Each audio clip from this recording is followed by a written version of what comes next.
6:30 on the nose. Attendance, do a roll call. Tony Raposo here. Lisa Castelli. Here. James LeBlanc. Here. Hillary Lima. Here. Mike Sakosha. Here. Good. We got a quorum. Review of emergency evacuation plan. The doors behind you, to the front of me, lead out to the front door. The door to the right of me, that'll be to the left of you, lead out to the back door if we need to evacuate the building in a case of emergency. Approval of minutes from September 8th. Did everybody read them? And can I get a motion? I just had one edit. I didn't get a chance to submit, just small in the members present, just council member Hillary Lima. That's it. You weren't present? No, I was present. I'm just saying to just as member, just council member. Okay. Anything else? Nope, that was it. And I'll make a motion. I'll second it. We got first and second. Any discussion? All in favor? Aye. Aye. Should I take a roll call on that, Jamie? That's fine. Yep. Okay, so moved. Sewer application, 5.1, 608 Tyoke Ave, Lot 38, Lot 8. Is that you, Pat? They're both me tonight. They're both you. Both me. And Mr. Chairman, I need to, Vice Chair, I need to recuse myself on the 5.2 this evening. 5.2, you need to recuse yourself. Yes. So we won't be able to vote on that time. Have a quorum on that. Yes, we can. We have We have a quorum quorum. present, which allows the meeting to proceed. Okay, And he good, can recuse himself. It doesn't affect his vote. perfect. Okay. Um, And a quorum is 4. is it for? How many members is this committee supposed to be? 7. I actually, if I remember correctly, Sitting members. legal counsel D'Agostino advised us that if we only had 3 members at a current meeting, then we have a quorum. So, Well, that's based on the 5 active members. Yeah. Then that would be true. okay. I'll double check. Yeah. Am I good to go? All right, you're good to go. Let's hear it, Pat. 608 Tyoke Avenue. I don't know if you folks are familiar with it. It's the old PJ's Diner. Mr. Diggle is in the process of purchasing the property. Did provide a copy of the purchase and sales agreement just to verify that. To my knowledge, as of today, they haven't closed, but it's supposedly imminent. The existing system that's out there is of questionable nature at best. It's not quite clear if it's a cesspool or an actual septic system. They're going to connect to the sewer. The kitchen waste will go into a grease tank, and the domestic waste, the bathrooms and the hand sink will go into a separate line and connect following the grease tank. I don't know if you looked at the calculations that were provided. Mr. Diggle is planning to possibly add some patio seating in the rear next spring. And so I did account for those in the calculations. It's pretty simple. It's all gravity.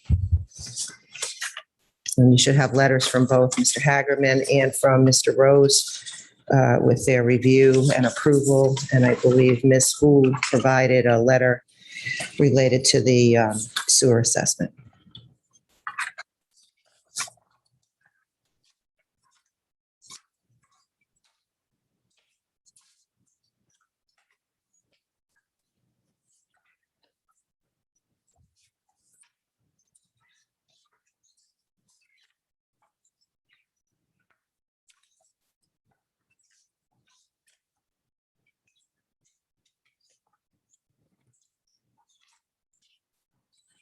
Anybody have any questions for Ms. Walker?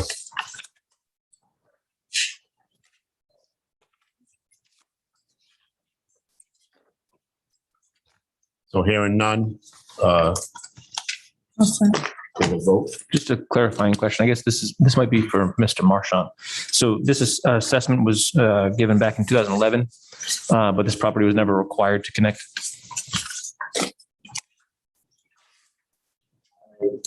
I just didn't know if any notices went out to it, but if not, not a big deal. You're not sure? Okay.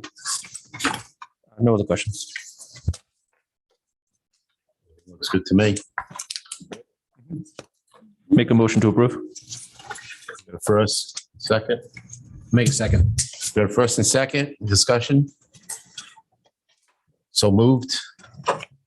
So town resolution, I'll read it out as, after examining the application design and plans and all of the submitted documentation, the Coventry Sewer Subcommittee recommends the town council approve the commercial sewer connection application for 608 Tyoke Ave, Assessors Plat 38 Lot 8 by Taken LLC, doing business as Diggs Diner, such that the applicant shall sufficiently comply with all requirements necessary per the town sewer ordinance and town engineer reviewing committee.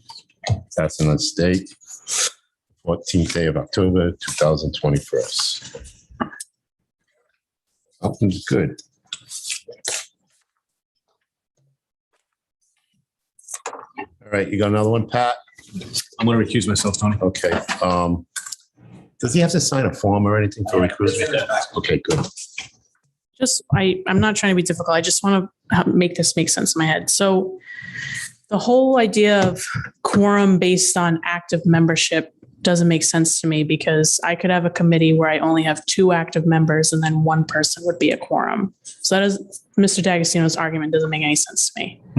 I would agree. It has to be a quorum based on what the full committee is supposed to be. And I'm not trying to be difficult, but I want to do this the right way, and I want to understand what the law is. And even under that basis, we have to formally meet to take the vote. I will follow up with the solicitor to make sure that's accurate. Yeah. Because I agree, if you get down below 3 people, you don't, only need 2. Yeah. It becomes impractical. Yeah. Mhm. Okay. All right. Just want to make sure. Thanks. Okay, good to go? Mhm. Next one is 572 Tyoke Avenue. I don't know if you're familiar with it. It's a brown building. Talon's Barber Shop is in there, and there are 7 one-bedroom residential units. It's next to Coventry Glass. Mr. Kafua has just recently purchased the property. The septic system is in the parking area in the front. It is malfunctioning. It's proposed to separate the domestic from all the residential units from the commercial unit.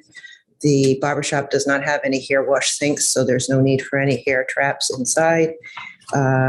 Because of the depth of the existing stub, which is only 2 feet 4 inches, a pump is required just because we need the 4 feet of cover. So that's why there's a pump on this. The calculations were provided directly on the sheets. Mr. Rose and Mr. Hagerman have reviewed it. Ms. Hool has provided the letter related to the sewer assessment, and all is good.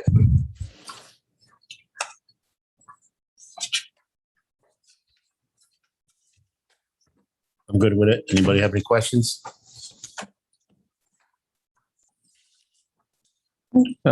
Just for anybody who watches this, the initial sewer assessment back in 2011 was $26,670. Yeah. No Do you question. have to pay for now? Yep, it says after the 2021 installment bill was issued, there's a balance of $10,955, Right. just for public knowledge. It was on the other one too. Yep. I don't know if you saw it. Yeah, no, I The mean, other one was 5,000. Yep. It's pretty close to being paid. Yep. All right, so hear a motion I'll make a motion to approve. for the first, second, I'll second the motion. first and second. Any discussion? Hearing none? Resolution. After examining the application design plans and submitted the documents for Coventry Sewer Subcommittee recommendations that the town council approves the commercial sewer connection application for 572 Tyoke Ave, Assessors Plat 38, Lot 4 by Christopher J. Kafua. Such that application shall sufficiently comply with the requirements necessary per the town sewer ordinance and the town engineer comments. Passed on this day, the 14th of October, 2021. To take a vote. Did you all vote? Yes, we voted. You're good to go. You only motioned, I thought.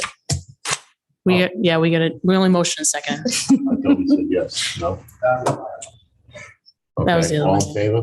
Yes. Aye. Aye. All right, yes, it's got it. Thank you Don't very be much. mad. So these will go before the town council on the 25th? I don't know the actual, Ben would actually know that better than me. We'll finalize the agenda on Monday, but with this going forward. it should be- Okay, excellent. Very good. Thank you, guys. Thanks, Pat. Have a good night. Just a note, I don't know if everybody saw it, but Glenn Skirka, the chairman of the board, has submitted a resignation letter that he wants to resign from the sewer subcommittee effective immediately. His letter states that I regret informing you that I must resign from the sewer subcommittee effective immediately. My employment with the Amber Construction and associations with Rhode DOT project Sandy Bottom Bridge has a potential to conflict with the town and the town sewer infrastructure. I hope that such conflict does not occur, but in the event it does, I cannot be involved with both parties simultaneously. My knowledge, expertise, opinions are still available at any time to you, council, and the subcommittee at no expense. So please feel free to reach out for any reason at any time. I'm always glad to help. Sincerely, Glenn Skirka. So bringing that up, new business was discussion on Sandy Bottom Road sewer lines. Talking with Glenn, I had Stephanie make out a site plan out for the sewer line that's running down Sandy Bottom Road. I took it upon myself to enlarge the plan a little bit so you could see it a little better. Pass them down so you guys can see that. I highlighted the sewer line. Do you need one? Can you just tell me, sorry, I don't look at things like this all the time or ever. Can you just help me get my bearings on what I'm looking at? I'm Yep. assuming Yep. the bottom of this document is Whipple Recreation and Sandy Acres Management Area, and the top would be the shopping plaza side of the road, and then there's the orthodontics over there. Is that what I'm? Is it? No, I'm, you So actually. you got the opposite way. oh, I'm So okay. the bottom of the plan, the blue, the bottom of the plan would be the orthodontist side and I don't know what that other building is over there. He sells Christmas trees in the It's a bait and wintertime. tackle Bait and shop. tackle, Bait and yeah. tackle shop. Um, And that's on the water side of the bridge, which is. So now, that side of the street, that silver pipe that's exposed that I see, Water bridge. that's water. yeah, Okay. so that's a water bridge that they installed last year. Okay. That water bridge was installed and I got a little thing I want to describe to you. So Sorry, I didn't mean to jump the gun. I It's just all right. was trying to get my bearings. So Glenn's concerned that they had some problems last year with that water line. So currently there's 3 sewer mains that run under the river right now. That's the highlighted green area that I highlight to show you where it's at. The yellow is the bridge abutment. So that's where the asphalt meets the concrete of the bridge. If you can understand the plan. And down below is that blue, highlighted in blue. That's the water main that runs on a steel structure separate from the bridge. So it's suspended over the river. They have to go in and drill piles. They got to push piles down. So it's a 70-foot steel I-beam, 75 feet long. They stand up with a crane, and there's a 30-ton hammer that sits on the top of that vibrates. it's tremendous. The vibration is tremendous. That's going to push that steel I-beam all the way down to 75 feet below grade. So the issue here is when they were doing that side of the building, that side of the bridge, the northbound side, The water side of the bridge. That might which be is easier. going north. Yeah. The The water bridge. the water side of that bridge, they had issues with that separate water line structure, that steel structure that's on the water line. It ended up moving. It moved out of the way so much that Kent County Water wanted it replaced and fixed again. State's dime or town? So that's the issue. So, And also, who just paid to repave that road? That, are we gonna have to dig that well, the up? road hasn't been paved yet. They haven't got that far yet. Isn't part of Sandy Bottom, wasn't it just, It stops way before that. Yeah, And well, they they paved the section up to that, but the state is going to pave that whole road again and with the new bridge. That's all part of the contract. would those aggressive vibrations have any effect on the unfinished construction of the bridge? That's DOT's issue. That's. So, so we haven't communicated with them on this? No, so whatever they've installed already on the bridge is installed.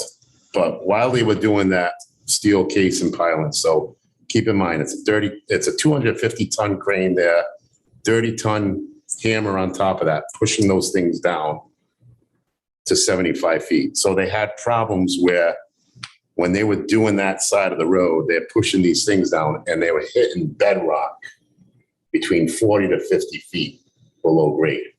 So those steel I-beams weren't going through the bedrock anymore. But the state wants them down 75 feet, minimum of 75 feet. So they made Deamber to continue banging these things, these steel I-beams on bedrock, and created a problem where the vibration caused this steel structure that hold the water line to sink and get out of whack. So Kent County wanted it fixed. Kent County told Rhode Island DOT, we need it fixed. Rhode Island DOT said, fix it and we'll pay you for the damage. So Kent County hired Deamber to fix it at the tune of $1 million, plus or minus. And now Rhode Island DOT is backpedaling and don't want to pay the bill and telling Deamber is responsible for it. So now it's in litigation, that problem. So our concern is, and what Glenn's brought to me is, he feels that this side of the road now, when they start doing the pilings, he's got 20 more pilings to put in. They're 2 feet apart. So every 2 feet, there's a new piling that this thing's going to get driven down. He feels that this sewer line is going to have a problem.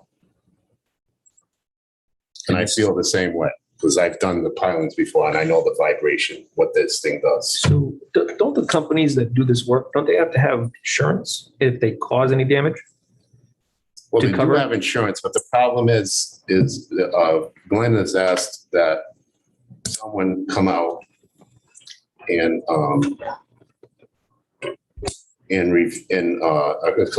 someone to come out and watch this process and say that it's good, it's on bedrock, you don't need to drive anymore. But DOT's not hiring anybody to say that. DOT doesn't want to put into perspective the what if costs. They want Deamber to go forward and install this, right? Right. So according to Glenn, this is a quote, DOT refuses to pay for a consulting firm to witness and approve that the piles have hit bedrock. It cannot go down any further. This issue is now before the board. It's all before the board tonight.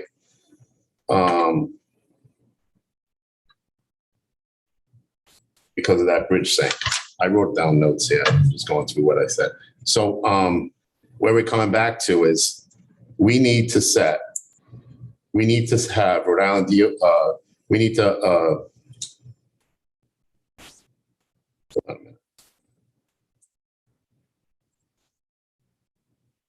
so the town of Coventry is in no financial position to be replacing existing sewer infrastructure.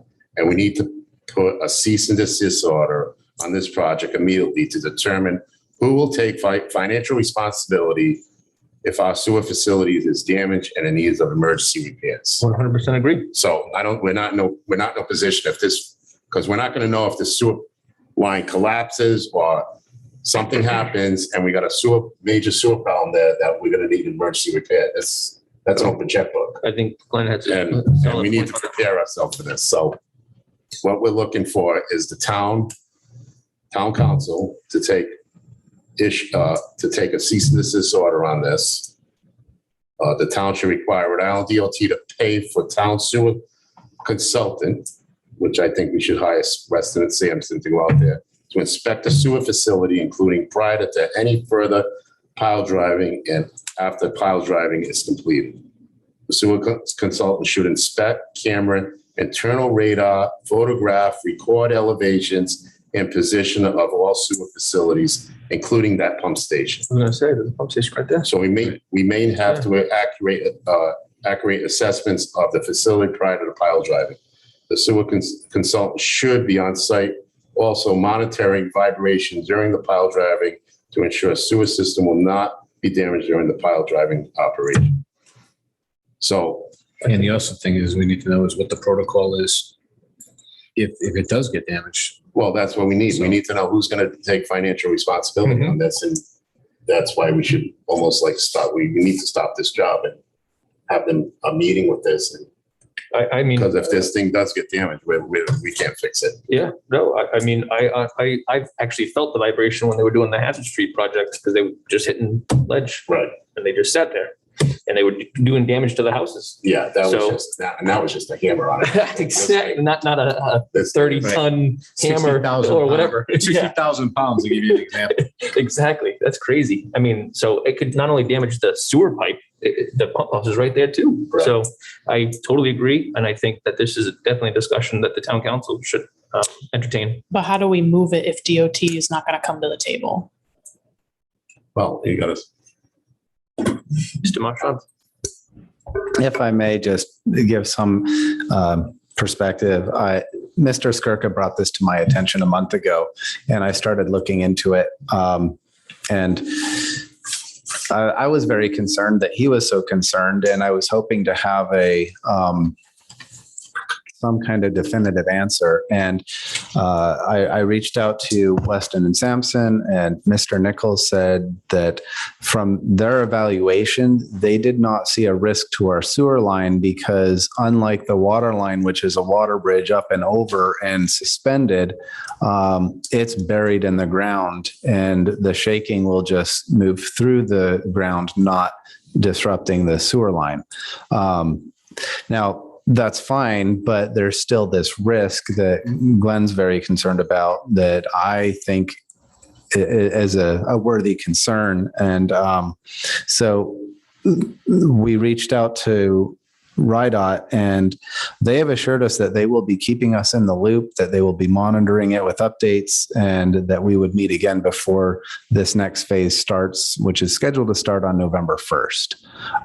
I haven't gotten any further updates on that, but we have considered trying to go higher up the food chain at RIDOT to see if we can get better assurances. With a private party construction company coming before the town to do a project in the town, we do require certain indemnities, insurances, and that sort of thing. What's different about this project is it's not a private entity. It's the state of Rhode Island. And, we're a creature of the state. We're subject to them. And, we don't have a lot of guarantees. What I am aware of the litigation that they're going into with D'Ambra and Kent County Water Authority because neither side wants to pay. And that is a very scary precedent for the town because with the water system, they have the ability to shut it off and reroute it through any number of avenues through their water system and different valves they can open and close. That's not the case with the town sewer line. This is a major line and there's no other route. And so if our line were to get damaged, we would be having to put in 2 pumps, one on one side and then running an over the ground conveyance, a bypass, and then another one on the other side to get it to the pump station. So it would be a long-term, very expensive, ongoing patch until the funds could be gathered to replace it.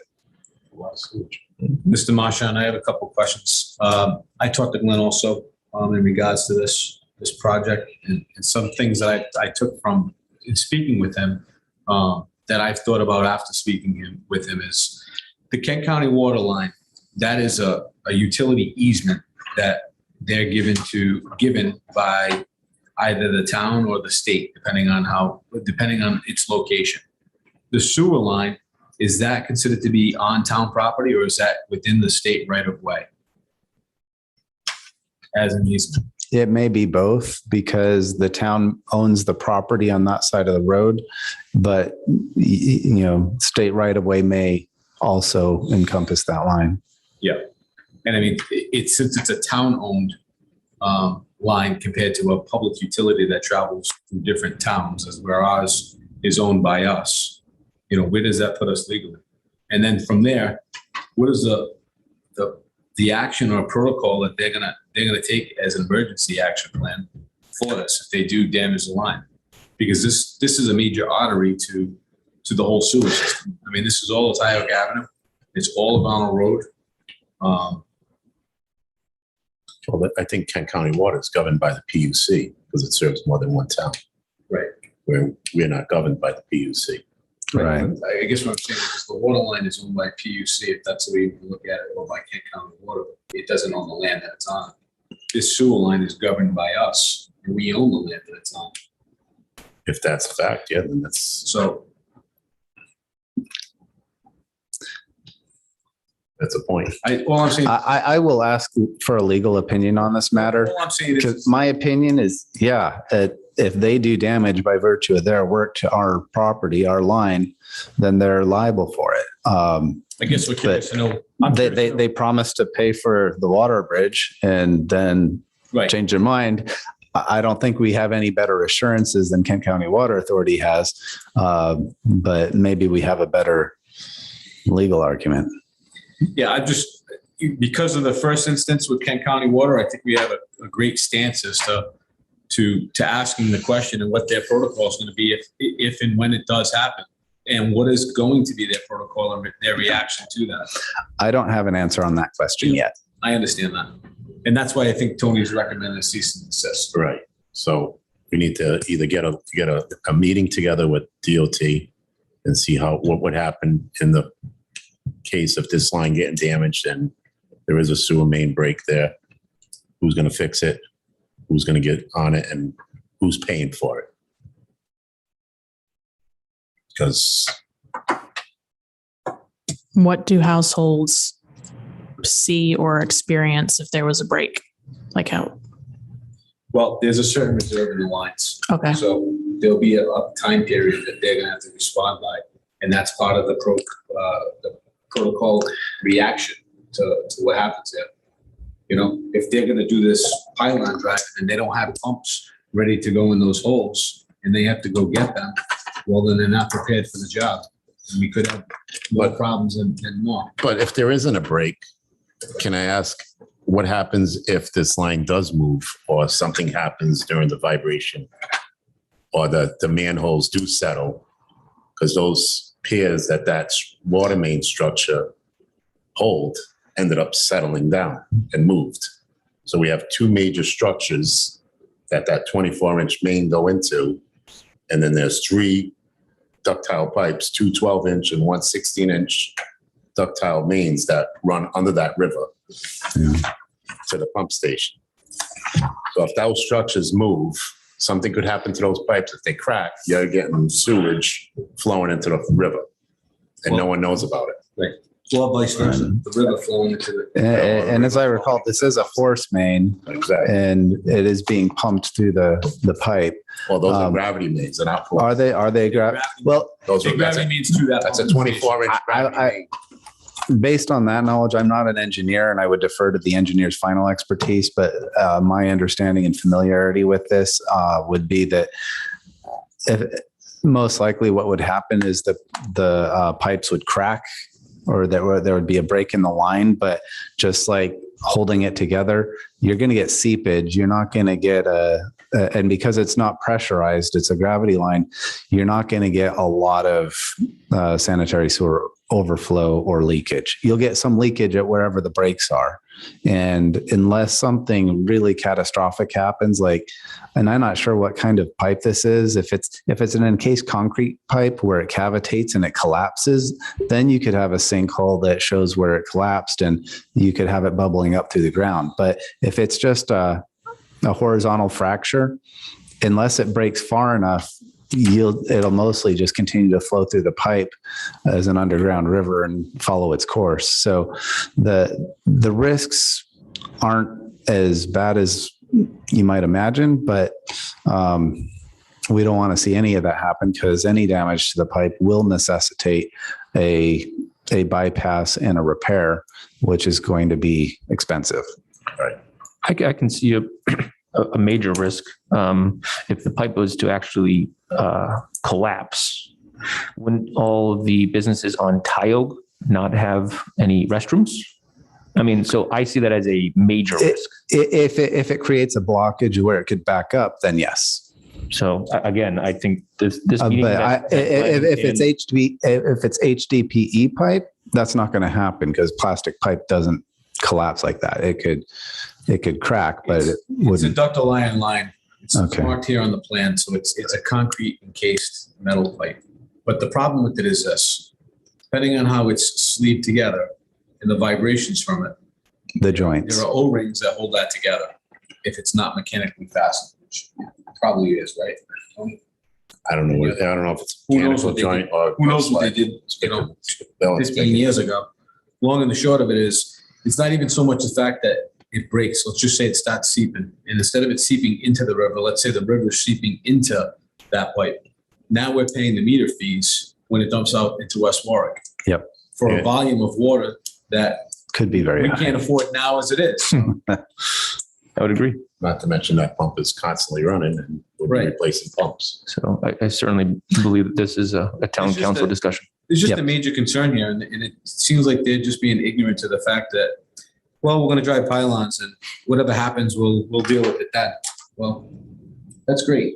Yeah. They don't live here. So I don't know. I think, and Glenn's right. I think by all means, we should have Weston and Sampson get out there, survey the pipe before this driving happens, before they stop piling.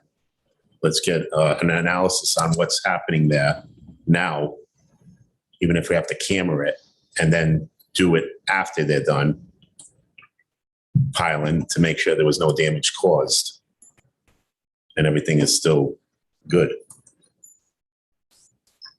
Okay. And if it's anything, I think the state should pay for that at minimum right now. Right, they're only protecting themselves by doing that. And God forbid that we don't have a break, then we're good. But I think we should just be proactive here instead of being underproactive. I agree. Yeah, so I think procedurally, the sewer subcommittee is, I guess, do we need to make a motion that we recommend an agenda item to the town council agenda? I think that's Yes. procedurally, because I think The that would be subcommittee can't appropriate. You're an advisory board to the Right. town council. Right. That would be your advice and concern. Yeah. Yes. okay. So I would make that motion to recommend the advice and consent of the sewer subcommittee on the cease and desist of this project to the town council. I'll second that. You got a first and second. Any discussion? So moved. Aye. Aye. Aye.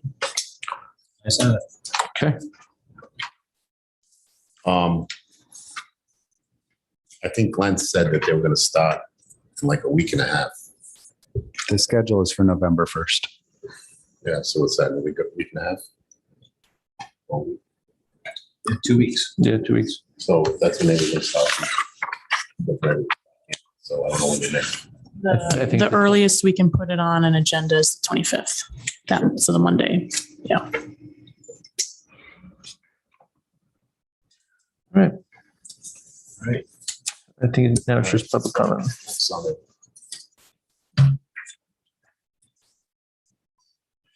Next on discussion is public and subcommittee member comments. Do we have any public comments out there? Nobody on Zoom or anything? Oh, you did? Oh, can we have public comment? Anybody want to raise their hand? Out there on Zoom land? No requests. I just had a Subcommittee? comment if I could. On the next agenda, I would like to see, I know it's a formality, but we need to formally accept Glenn's resignation, and we also need to elect someone to chair of the committee. And then also the council did vote on Tuesday night as a recommendation to begin work revising the sewer ordinance. So our task at a next meeting is supposed to be to pull together a list of all of our recommendations and give them as recommendations to the council to consider before November 22nd. So just want to put that out there.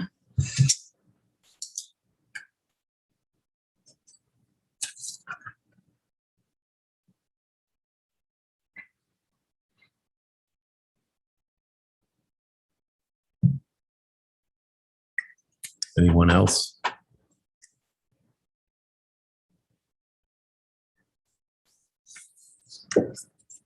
So do you want to vote on Glenn's letter, or is that going to be?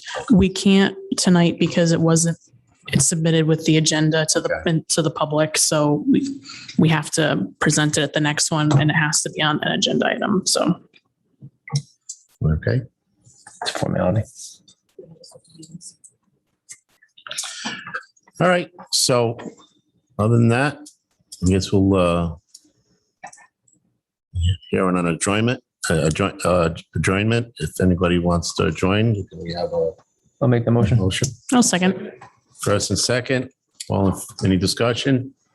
All in favor?